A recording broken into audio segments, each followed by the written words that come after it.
goal by Giroud. First things first, Happy New Year to you and Tao and the rest of the ArsenalFanTV team.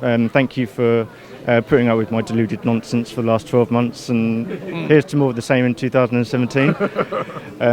Tao actually gave me the ultimate put down the other day. A few days ago I said like Merry Christmas, he said Merry Christmas back, and he said to me that he doesn't even bother checking my videos anymore, so he just knows that I'm going to get thousands of dislikes. But yeah, great win today. As you said about Giroud, I'll say this because I've got his biggest fan standing quite near me over there. I'm not mentioning any names. I don't want to get his knickers. I don't want him to get his knickers in his twist about me mentioning his name. Well, he's getting a bit upset with you earlier on, actually. Mr. Hall, he said. I didn't even know you said that. He goes, "Where's Mr. Hall?" Mr. Hall is a lot more respectful than Ginger Chris, which I found quite derogatory. But, anyway, Giroud's goal. That was definitely the best goal of 2017 so far, I think. Did he mean it? Did he mean it? Were you not watching it? I'm just saying, that's what a fan said earlier. He didn't mean it, is what he reckons. Who? Bring them on here now. I don't know where he's at, but that's what he said. That was one of the best goals of the Premier League era, and I don't say that like 25 years of Premier League, that was simply an amazing goal. And with first things first, under Arsene Wenger the last 20 years, we have been treated to a lot of great goals. Most of the goals that we score are beautiful, and that's because of the type of players that we have. When it does work, it clicks. And it's not just the execution, it's the build-up as well. But Giroud's goal, I say, is, look, Mkhitaryan, everyone's talking about Mkhitaryan's, which was also a great goal, but Giroud's was a lot harder because it was much further behind him, and he had no right to score that. The pure execution of Giroud's goal made it much better in terms of the audaciousness, the technique, and the build-up will get lost in that goal. All the replays will just be about the goal, but the build-up in itself was beautiful, and Giroud actually won it. Well, Perez did a great tackle, and then Giroud did a beautiful flick to set up the whole goal in the first place. But Giroud, it's underrated how much he's got a great touch for such a big man. Like, he scored a lot of those flicked goals for us, albeit not as spectacular as today's. But he does make a habit of scoring those flick goals, and he's something of a conundrum for me, Giroud, because on the positive side, he's got like 89 goals for us now at Arsenal Football Club. So he's going to join the 100 club soon. That's very much gone under the radar. So he's going to have more goals than like legends like Paul Merson. Next season, if he continues to get minutes, he's going to be scoring more goals than Bergkamp and Alan Smith, who are also legends at this club. And it's like, but I still stand by the default lineup of Alexis Sanchez up front, because that simply makes us a much more attacking and mobile unit, and that's been proved this season in terms of we scored a lot more goals. And for example, the wins against Chelsea at home and West Ham away simply wouldn't have happened, in my opinion, with Giroud up front. But then Giroud does guarantee you goals. He scored 6 in the last 4 league games, and he's like once every 60 minutes type of striker. So it's a tough one. But I think in games like today, when you're playing a team that's content to put like 10 men behind the ball, Giroud is a good guy. But I'm up for playing 2 sort of strikers in these type of games, to be honest. I don't know how you feel about that. Yeah, definitely. And you know what, whilst you're on stats, that's another thing he was saying, right? Claude was saying that your stats always seem to be biased. I am staring at it, yeah. But no, he said that, he goes, your stats never seem to take into account some of the negatives at Arsenal.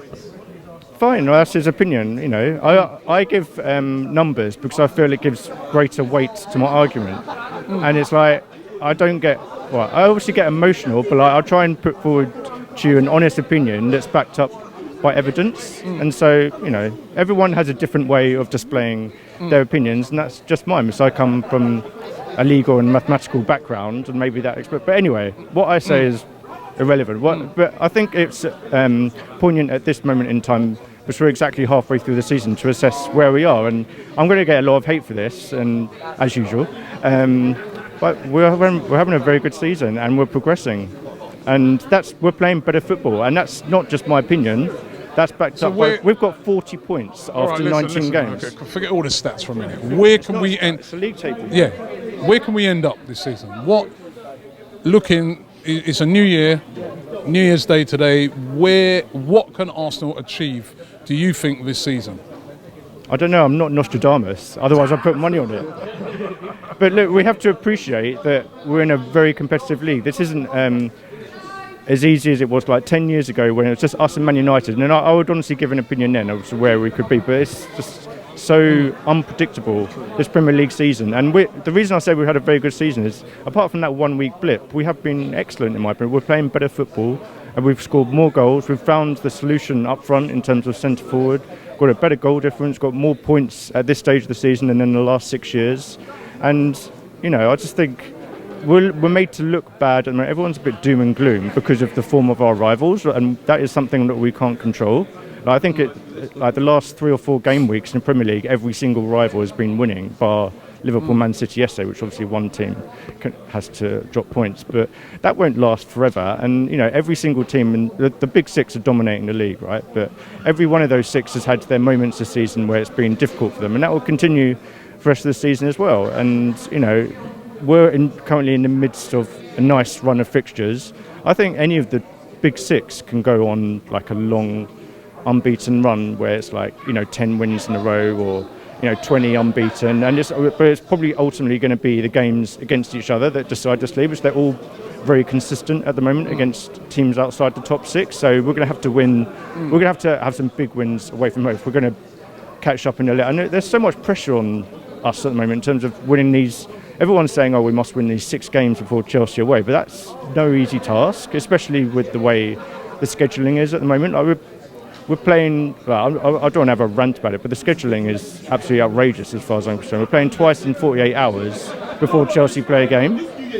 And it's like, you know, as if they don't have enough advantage not being in Europe at the moment. We're currently 3rd in the Premiership, right? But we're top of the league in terms of everyone that's not in Europe, which I think, you know, deserves to be, because we played like 8 more games than Chelsea this season. I'm not trying to get excuses in or anything like that. I'm just pointing out the scheduling side of things. And there's TV, ultimately TV holds all the power, and there seems to be little to no accountability on it. And it's, firstly, that fleeces the fans, because the fans always get put on the bad side of, you know, the TV scheduling and everything. But also, it does create an uneven playing field, which that shouldn't be allowed to happen, that a team plays twice in 2 or 3 days rather than a team that's spread over. Anyway, we'll take what we're given. I think we're slowly improving in terms of our rotation. I think it was questionable earlier in the season, but that's going to be key for us this season if we're going to compete on all fronts. But anyway, Happy New Year.